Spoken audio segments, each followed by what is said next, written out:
పనికి ఆటంకాలు, అసూయ, ఆటుపోట్లు ఉంటాయని, పనులు కాకపోతే రాక్షస ఆనందం పొందాలి అనుకునేవారు ఉంటారని, అలాంటి వారిని పట్టించుకోవాల్సిన అవసరం లేదన్నారు వ్యవసాయ శాఖ మంత్రి తుమ్మల నాగేశ్వరరావు. ఖమ్మం జిల్లా వేంసూరు మండలం కల్లూరుగూడెం గ్రామంలో పామాయిల్ ఫ్యాక్టరీ శంకుస్థాపన కార్యక్రమానికి ఆయన ముఖ్య అతిథిగా హాజరయ్యారు. ఈ సందర్భంగా ఏర్పాటు చేసిన సభలో ఆయన మాట్లాడుతూ ప్రతి పనికి ఆటంకాలు, అసూయ, ఆటుపోట్లు ఉంటాయని, అవి పనులు కాకపోతే రాక్షస ఆనందం పొందేవారు ఉంటారని, సీతారామ కాలువ తవ్వాలి అంటే రైతులకు ప్రోత్సహించే స్టే తెప్పిస్తారని, బ్రోకర్లు కొంతమంది కరోనా సమయంలో ఇబ్బంది వచ్చినప్పుడు దొంగ మొక్కలు తీసుకువచ్చి ఆయిల్ ఫెడ్ ని బంధనం చేయాలని చేస్తున్నారని తెలిపారు. ప్రతి పనికి ఆటంకాలు ఉంటాయి, అసూయ ఉంటుంది, ఆటుపోట్లు ఉంటాయి, అడ్డంకులు సృష్టిస్తారు. మనకి ఆ పనులు కాకుండా ఉంటే వాడు రాక్షసానందం పొందాలని, ఆ పని ఆగిపోతే వాళ్ళకి మనసుకి సంతృప్తి. చేతికి వెళ్ళి కాలువ తవ్వితే తూర్పుకి వెళ్ళి స్టే చేస్తారు. సీతారామ కాలువలు తవ్వాలంటే ఆ రైతుల్ని వేరే నుంచి చేంజ్ తెప్పిస్తారు.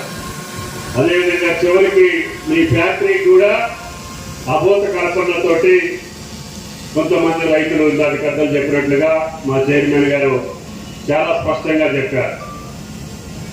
ఆ బ్రోకర్లు కొంతమంది ఆనాడు కరోనా సమయంలో మనకి మొక్కలు ఇబ్బంది వచ్చినప్పుడు ఈ బ్రోకర్లే బయట నుంచి దొంగ మొక్కలు తీసుకొచ్చి మన రైతులకు అమ్మి అవి ఇప్పుడు కల్లి మొక్కలు అని చెప్పి ఆయిల్ పెట్టి, అదేవిధంగా ప్రభుత్వాన్ని, ముఖ్యమంత్రిని, ఈ యొక్క వ్యవసాయ శాఖని బదనాం చేయాలని చెప్పి వాళ్ళ దుర్బుద్ధి.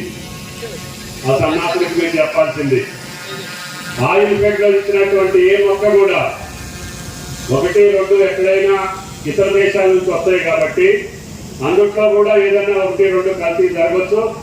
ఆ కల్తీని కూడా ఎంపీ గారు వచ్చిన తర్వాత నర్సరీలోనే కనిపెట్టి వాటిని అక్కడే తీసేసి డిస్ట్రాయ్ చేయమని చెప్పి అడుగుతున్నాం. ఆనాడు మనకేంటంటే దేశవ్యాప్తంగా మనకి ఇబ్బంది వచ్చి అన్ని దేశాల్లో నుంచి మనం విత్తనాలు కొనుక్కొచ్చాం. ఏదో ఒకరు కొద్దిగా మోసం చేస్తే రైతులు బాధపడతారని చెప్పి అటువంటి మొక్కలు రైతుల పొలంలోకి వెళ్ళకూడదు. అది పుట్టకలోనే మీరు కనిపెట్టాలి. ఇప్పుడు వరకు 3 ఏళ్ళకి కానీ 4 ఏళ్ళకి కానీ కనపడట్లేదు. ఇది ఆప్టైప్ మొక్కలు కాదు. ఎంపీ గారు మీరు ఇంకా సైంటిస్టులు పెట్టండి. నర్సరీలోనే మనం ఇచ్చేటప్పుడే సంవత్సరం లోపలనే ఆ మొక్కను కనిపెట్టి అక్కడే తీసేయండి. ఒక్క మొక్క కూడా తప్పుడు మొక్క మన రైతు పొలంలోకి వెళ్ళొద్దు అని చెప్పి మీకు ఈ సందర్భంగా మనం చేస్తాం. ఈ జిల్లాలో ఏదైనా మొదటి పని జరిగితే అది నీ దగ్గరే సత్తుపల్లిలో జరుగుతుంది తల్లి. అందుకనే మిమ్మల్ని గెలిపించమని చెప్పి అడిగాం. మీరు పెద్ద హృదయంతో రాఘమయ్య గారిని గెలిపించుకున్నారు. వేంసూరు మండలం అంటే ఏమిటో, దాని స్థితిగతులు ఏమిటో 45 సంవత్సరాల క్రితం మన పెద్దోళ్ళందరికీ ఈది బాధలు అన్నీ తెలుసు. భగవంతుడి దయ వల్ల, మీ దయ వల్ల, శ్రీరామచంద్రుడి దయ వల్ల నాకు ఈ అవకాశం వచ్చింది.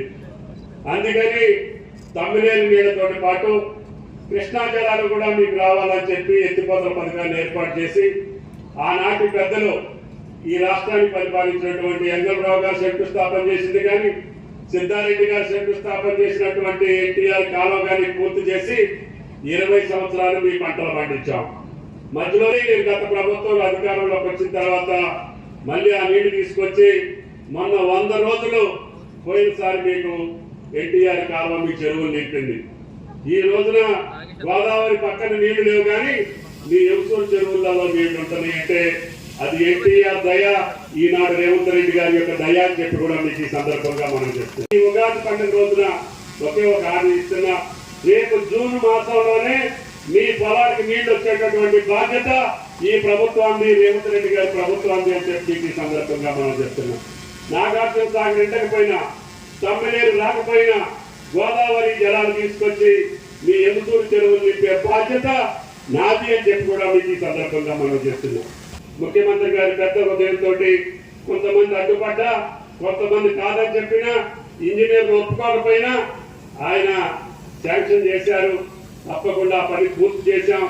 ఈ రోజు గోదావరిలో ఎప్పుడు నీళ్లు వస్తే అప్పుడు